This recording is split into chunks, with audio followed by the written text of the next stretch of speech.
China's real name is not China. So why does everybody call it China? Namaskar. My name is Ajay Sharma. Welcome to a new episode of the Kafinama, where we reveal why China owes its name to India.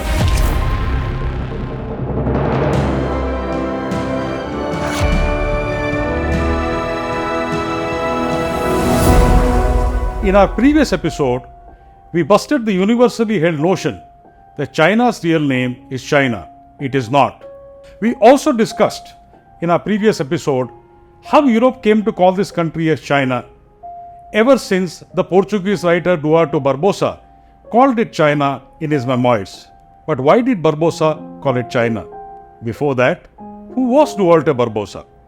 Duarte Barbosa was a Portuguese officer who worked in India from 1500 to 1516. Barbosa was proficient in Malayalam.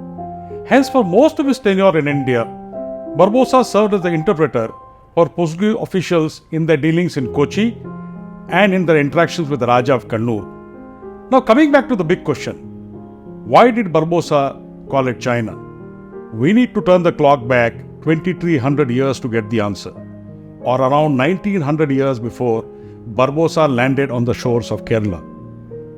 Arthashastra, the legendary political and economic treatise written by Chanakya sometime in the 3rd century BC, lists various commercial products traded in India in those times.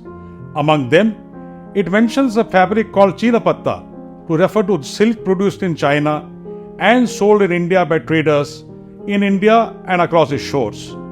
Indian traders used to refer to this fabric as Chinapatta to associate the fabric with its land of origin, silk from the land of the Chins. China in those times was ruled by the Qin dynasty. And as we have discussed in a previous episode, China has traditionally been named after the name of the dynasty ruling it, and rarely by a single name that survived across dynasties. As the fabric gained in popularity, the name bestowed on it by Indian traders stuck on common usage for 1900 years. And so did the name for the land, Qin. Though the Qin dynasty itself was long dead and gone by 150 BC, it was then left to a Malayalam-speaking Portuguese interpreter, Duarte Barbosa, to pick up the word from Indian traders and to take it back to Europe as a part of his memoirs.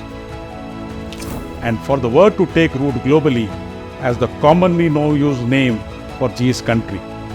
However, this is not all. There is one other cruel twist to this story that is even more embarrassing for China.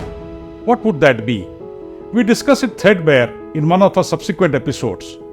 Meanwhile, in this episode, we proved with the help of historical evidence why China owes its name to India. To conclude, all we can say is it would help the Chinese Communist Party to encourage Indian businessmen to start using his real name just to set the record straight, instead of wasting their energies in renaming cities and towns in India. If you like this episode, please do share it with your friends. Also, please subscribe to the channel Kafinama so that you get regular updates for all our future episodes. Jai Bharat!